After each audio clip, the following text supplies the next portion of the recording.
কি কি কারণে সিয়াম ভঙ্গ হয়ে যায়। সম্মানিত দর্শক মণ্ডলী, আমরা বিষয়টি আপনাদের সামনে স্পষ্ট করতে চাই, আপনারা অবগত হবেন। আমরা ধারাবাহিকভাবে বললে আমরা এই বিষয়ে 1 নম্বরে পেশ করতে চাচ্ছি খাওয়া ও পান করা। আব্দুল ইবনে আমর রাদিয়াল্লাহু তাআলা আনহু বলেন, রাসূল সাল্লাল্লাহু আলাইহি সাল্লাম বলেছেন যে আসসিয়াম ওয়াল কোরআন ইশফিআনে লিল আবদি ইয়াউমাল কিয়ামা, নিশ্চয় সিয়াম এবং কোরআন বান্দার জন্য বিচারের দিন আল্লাহর নিকটে সুপারিশ করবে। ফায়াকুলু সিয়াম, সিয়াম বলবে আই রাব্বি মানাতুহু তা'আমা ওয়াশ শাহওয়াত বিন নাহারে ফাশাফিনি ফিহি, হে আমার প্রতিপালক, আমি মানুষকে খাওয়া ও পান করা থেকে দিনে বিরত রেখেছি, আমি এই লোকটির ব্যাপারে সুপারিশ করছি, তুমি আমার সুপারিশ গ্রহণ করো, এই লোকটিকে ক্ষমা করো। কোরআনও বলবে যে প্রতিপালক, আমি ওই লোকটিকে রাতে ঘুম যাওয়া হতে বিরত রেখেছি, সে রাতে কোরআন তেলাওয়াত করেছে। ফাশাফিনি ফিহি, তুমি এই লোকটির ব্যাপারে আমার সুপারিশ গ্রহণ করো। ফাইশাফানে, কোরআন এবং সিয়ামের সুপারিশ গ্রহণ করা হবে। অত্র হাদিসে খাওয়া ও পান করা বিষয়কে নিষেধ করা হয়েছে। সাথে সাথে রাসূল সাল্লাল্লাহু আলাইহি সাল্লাম বলেছেন, অবালিগ ফিলিস্তিনি শাক ইল্লান তাকুনা সায়েমান, তুমি অজু করার সময়তে নাকে পানি দিয়ে ভালোভাবে নাক ঝাড়ো, তবে সিয়াম অবস্থায় নাকে বেশি করে পানি দিও না। সম্মানিত দর্শক মণ্ডলী, মানুষ যদি নাকের মাধ্যমে পানি পান করে বা মুখের মাধ্যমে পানি পান করে তাহলেও সিয়াম ভঙ্গ হবে। অত্র তিরমিজির সহিহ হাদিস দ্বারা এটাই প্রমাণ হয়। আমরা সংক্ষিপ্তভাবে এই 2 হাদিসের মাধ্যমে স্পষ্ট করতে চাচ্ছি যে খাওয়া ও পান করাতে সিয়াম ভঙ্গ হয়। 2, খাওয়া ও পান করার অন্তর্ভুক্ত যেগুলি, যেমন মানুষ ইঞ্জেকশন ব্যবহার করছে খাদ্যমূলক, সেটা মুখের মাধ্যমেও খাচ্ছে না, নাকের মাধ্যমেও খাচ্ছে না, ইঞ্জেকশনের মাধ্যমে শরীরে আহার যোগাচ্ছে।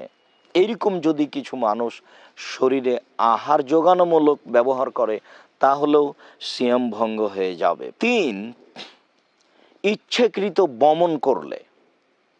রাসূল সাল্লাল্লাহু আলাইহি সাল্লাম বলেছেন, এজাস্তাকা আমদান ফাল ইয়াকদি, কোনো মানুষ যদি ইচ্ছাকৃত বমন করে তাহলে সে যেন তার সেই সিয়ামের স্থানে আর একটি সিয়াম কাজা আদায় করে।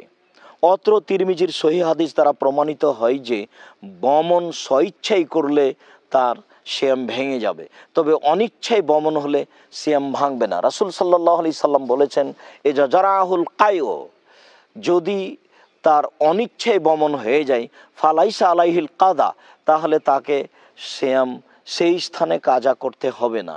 সেই হাদিসেরই পরের অংশে বলা হয়েছে, মানুষ যদি ইচ্ছাকৃত বমন করে তাহলে তার সিয়াম ভেঙে যাবে।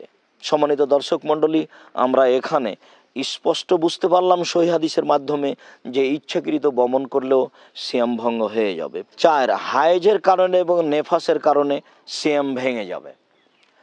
আবু সাঈদ খুদরি রাদিয়াল্লাহু তাআলা আনহু বলেন, রাসূল সাল্লাল্লাহু আলাইহি সাল্লাম বলেছেন, আলাইসা ইযা হাদাত লাম তুসাল্লি ওয়া লাম তাসুম। নারীদের এক জিজ্ঞাসার উত্তরে রাসূল সাল্লাল্লাহু আলাইহি সাল্লাম বলেন যে মহিলাদের দিনের ব্যাপারেও ক্ষতি রয়েছে, কেননা তারা যখন ঋতুবতী হয় বা সন্তান প্রসবের কারণে নেফাসের অন্তর্ভুক্ত হয় তখন তারা সিয়াম পালন করতে পারে না, সালাত আদায় করতে পারে না। এটা কি নয়?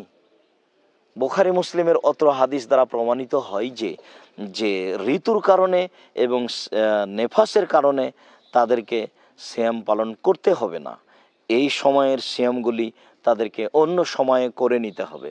সম্মানিত দর্শক মণ্ডলী, অত্র বুখারী মুসলিমের সহিহ হাদিস দ্বারা আমরা বুঝতে পারলাম যে ঋতুবতী নারীদেরকে সিয়াম পালন করতে হবে না এবং নেফাসের কারণে রক্তজনিত হলে তাদেরকে সিয়াম পালন করতে হবে না, তারা এই সিয়ামগুলি অন্য সময়ে করবে, এই কারণে সিয়াম ভঙ্গ হয়ে যায়, এ কথাই ঠিক।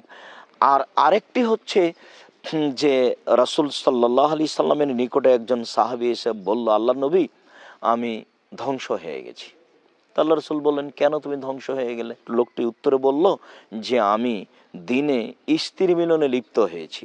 তখন রাসূল সাল্লাল্লাহু আলাইহি সাল্লাম তাকে বললেন যে তুমি পরস্পর 2 মাস সিয়াম পালন করতে পারবে? লোকটি বলল, আমি এই কারণেই তো বিপদে পড়েছি, আমি সক্ষম নই। তখন রাসূল সাল্লাল্লাহু আলাইহি সাল্লাম বললেন, তুমি 60 জন মিসকিনকে খাওয়াতে পারবে? লোকটি বলল যে আমি গরিব মানুষ, 60 জন মিসকিনকে খাওয়াতে পারবো না। ইতিমধ্যে একজন লোক আসলো কিছু খেজুর নিয়ে।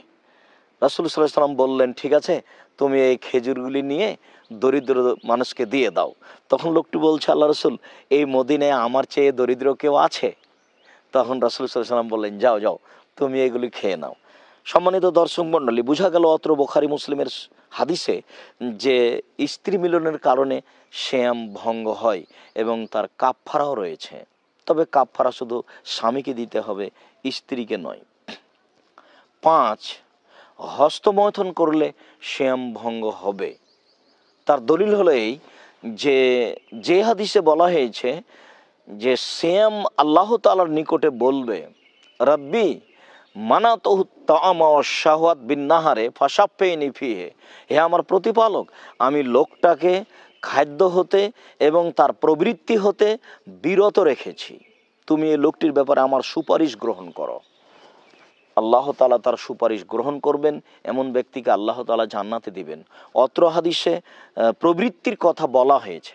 আবার যেই বুখারী মুসলিমের হাদিসে রাসূল সাল্লাল্লাহু আলাইহি সাল্লাম বলেছেন, কুল্লু আমাল ইবনে আদম ইজাফুল হাসানাতু বিআশরি আমসালিহা, আদম সন্তানের সব আমলকেই 1 থেকে 10 লেখা হয় এবং তা বাড়াতে বাড়াতে 700 পর্যন্ত করা হয়।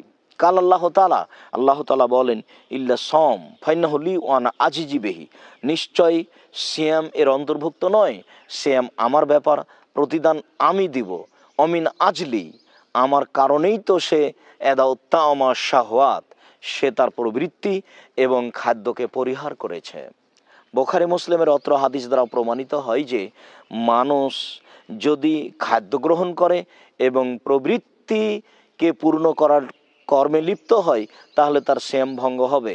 অতএব হস্তমৈথনে যদি মানুষ লিপ্ত হয় তাহলে সে তার প্রবৃত্তির অনুসরণ করলো।